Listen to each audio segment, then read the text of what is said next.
Hello, welcome back to another pen talk. Thanks for tuning in. Thanks for joining me as I explore the wide world of pens.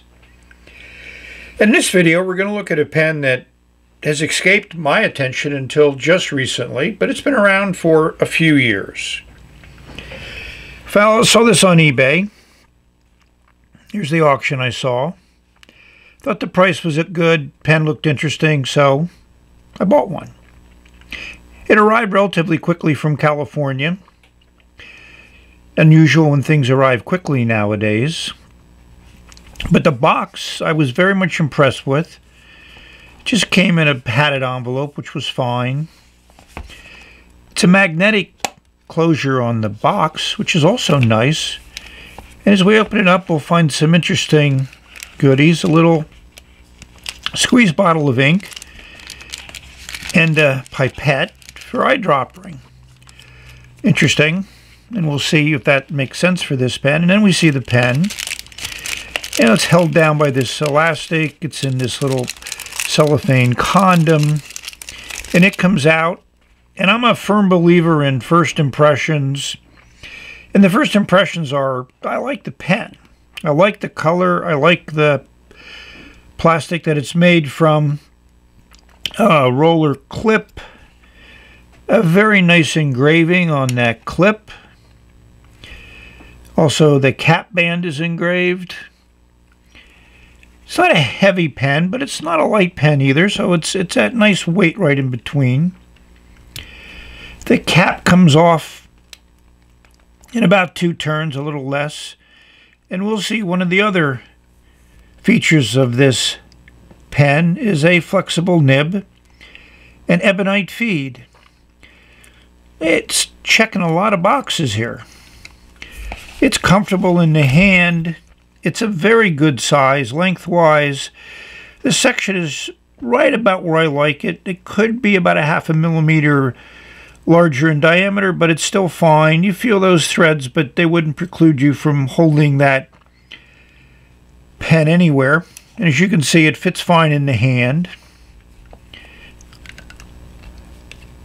It posts deeply, it posts securely, and it really doesn't change the balance. So that's a good thing. Oh, so we're racking up more and more points. It's a cartridge converter, at least it has that ability, in addition to being an eyedropper. But as we unscrew the barrel, it takes a lot of threads, which is what you'd like. You have nice fine threads there if you're going to eyedropper it. And there's an O-ring there at the bottom of the threads, which again, another plus. Standard, piston converter, moves up and down nicely. It has that spring in there, which I'm not a fan of. But we're going to check another box. It's a screw-in converter. That's excellent. So we have in front of us an interesting pen that has escaped my attention for a while. There's been a number of reviews of it on YouTube. You can look them up by just searching for Osprey pen. And there's also a lot of videos from Osprey. We'll give you a link to their YouTube channel so you can check those out. A lot of the writing examples of all the nibs that they have. So I'm impressed so far. So now we're going to do some comparisons. We're going to ink it up. It's already been cleaned out. And we're going to see how this pen and nib perform. The Osprey pen was easy to disassemble. The only thing that didn't come apart as well as I would like is the converter. I'm not a fan of those coiled springs there. So I was able to pull this part out, but this other part here is in there a little bit too much for me. I'm not going to attempt it. It is certainly well lubricated, which is nice. And it screws into the section, which is also nice.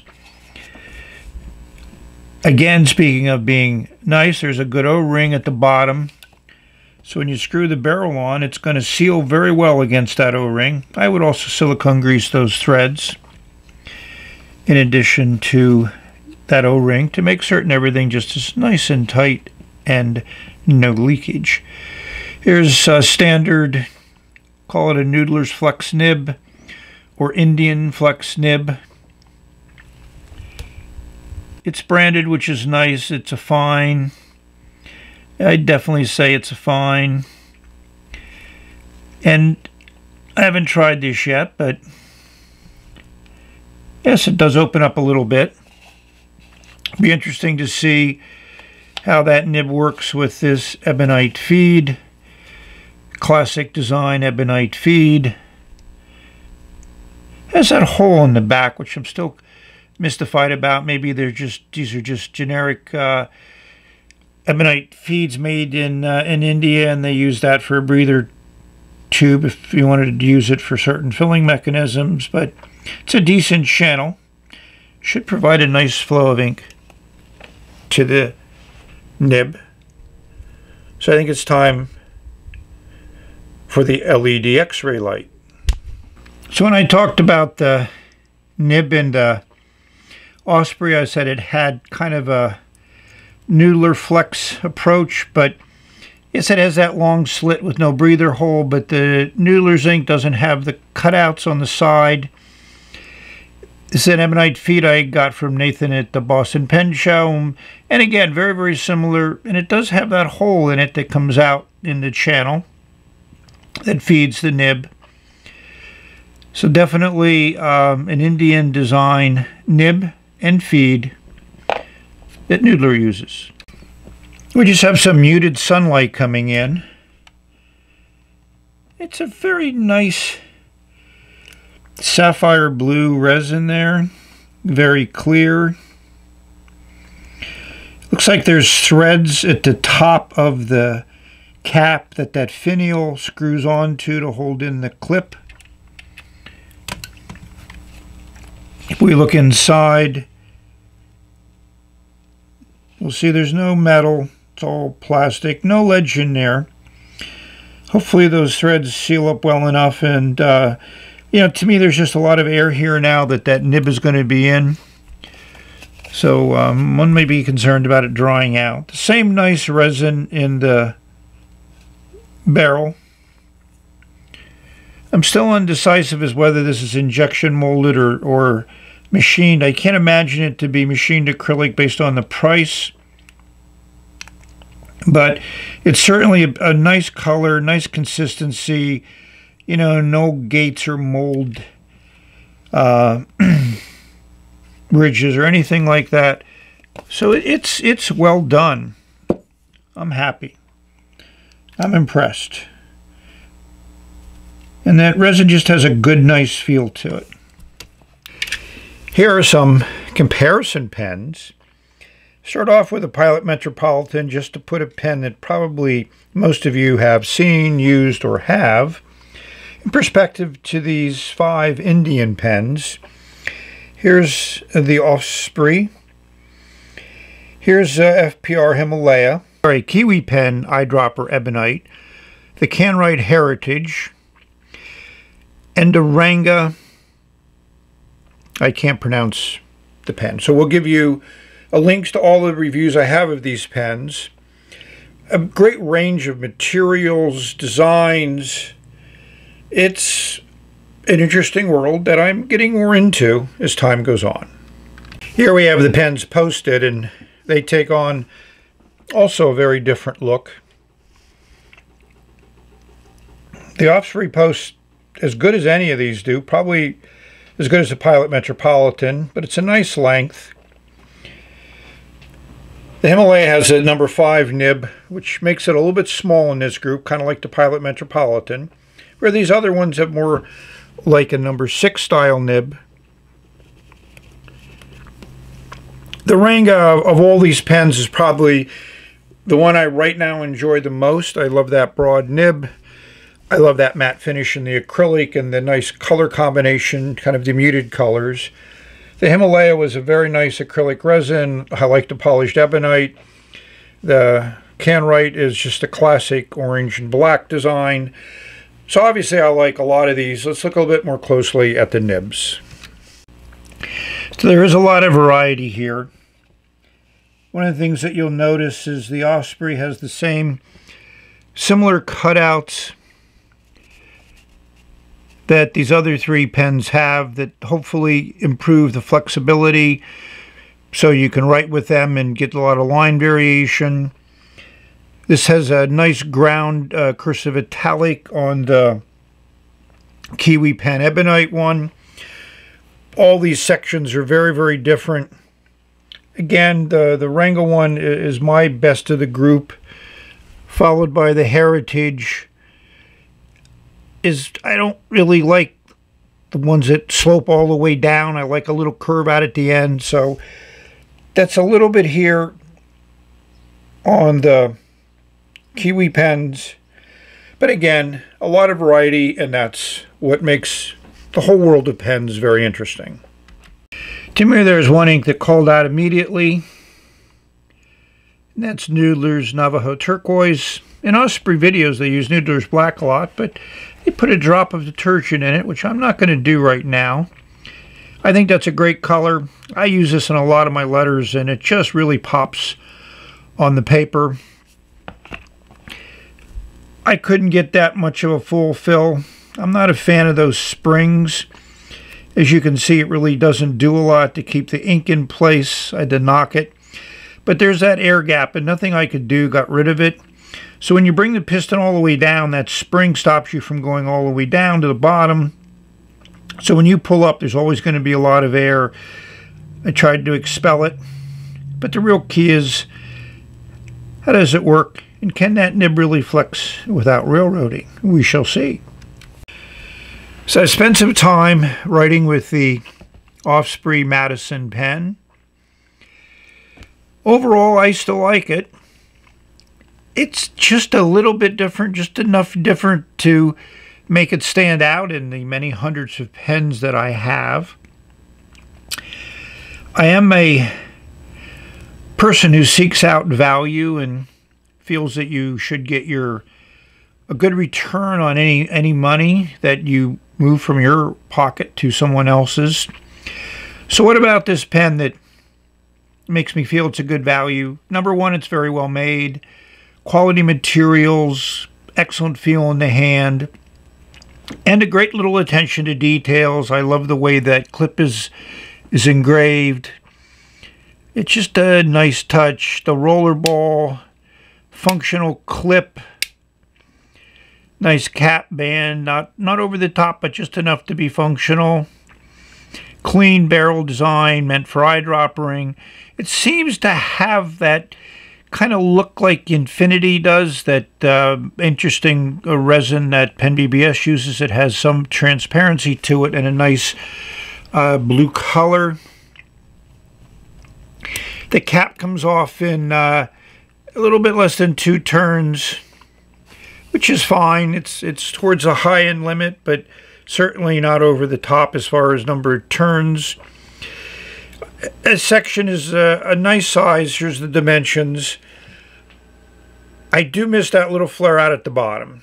I have to be very honest, and that's something I like. Some people may not like that because if you want to hold it really close to the nib, then that flare out would be something that would impede that.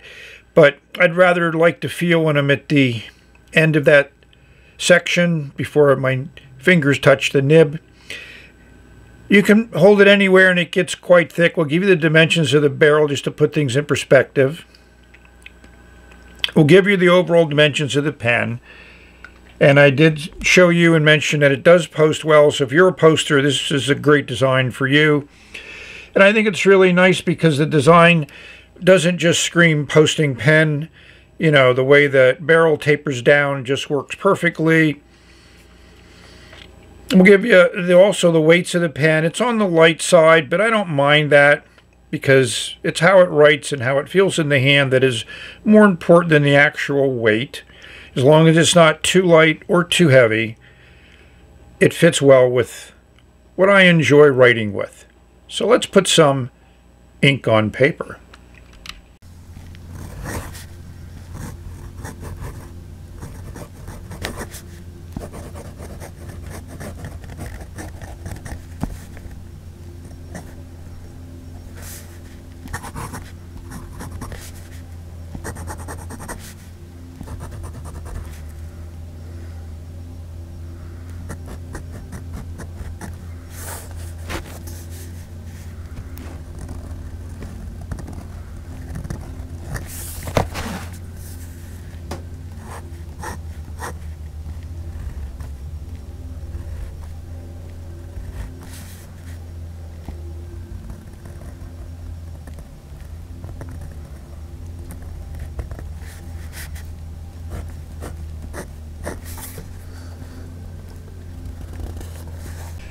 So I mentioned how I'm a firm believer in first impressions. And my first impression of writing with this pen is wow. This nib feels great on paper. It feels better than any Noodler's nib that I've used. It feels as good, if not better, than the other Indian nibs that I have in my other pens. It does open up quite nicely. And it requires a little bit of pressure, but not an extreme amount. Less than the Noodler's Flex nibs do. And it works good with this Noodler's Turquoise ink. It lays down a fine line with no pressure, and it just writes well. I mean, that's a beautiful fine line. And if you put a little bit of pressure on it, it opens up. It will railroad, but the feed keeps up fairly well. So if you do it and let it recover in these loops, you'll see how it works. So I think it's time to rate this pen. And I'm going to give it a 9.6. It gets 2 checks for the nib. It gets 1 check for the look and the design and the build. And it gets just 1 check because I think it's a great value. You buy it, it comes quickly. I'm going to research some other places to buy. So in case eBay's not your choice, maybe there are other ways of acquiring this pen. When I did a search, there's a lot of models on eBay. They apparently make this nib in many nib sizes, including a broad, which would have been interesting to try, but when you have a fine nib, it provides more variations when you're going from light pressure to heavy pressure, and that's kind of what makes the Flex nib work, and most of the vintage Flex that people get excited about are like that. So I'm really happy that I finally discovered this pen maker that's been around for a while, and I can highly recommend them. Many thumbs up. And there's a lot of varieties, a lot of models. Here's some examples. The amber one particularly catches my eye. So they're really doing a good job. I like their philosophy. I like the way they describe the pens. So another one to add to your list. And if a pen from them strikes your fancy, then give it a try. You're not going to be hopefully spending that much money. And you'll get a pen that, at least from this example, writes very well. And I think from one of the reviews I've seen, most people like the way the pens write. Nice everyday carry, simplistic design, great detail, a threaded converter that you don't find very often, especially in a pen of this price range. Nice Ebonite feed. A lot of accolades. So we've reached the end of this video. Thank you very much for watching. I know there's a lot of things to watch on YouTube and cable TV and everything else, and the fact that you spend some time watching my videos makes me feel good. It makes me feel that what I do is appreciated, which encourages me to do more. So I wish all of you stay safe, healthy, and happy so you can enjoy your pens, put ink on paper, share your thoughts. It's an amazing world that we live in, and we can do a lot of things. So let's do some of those things. This is the end of this video for now.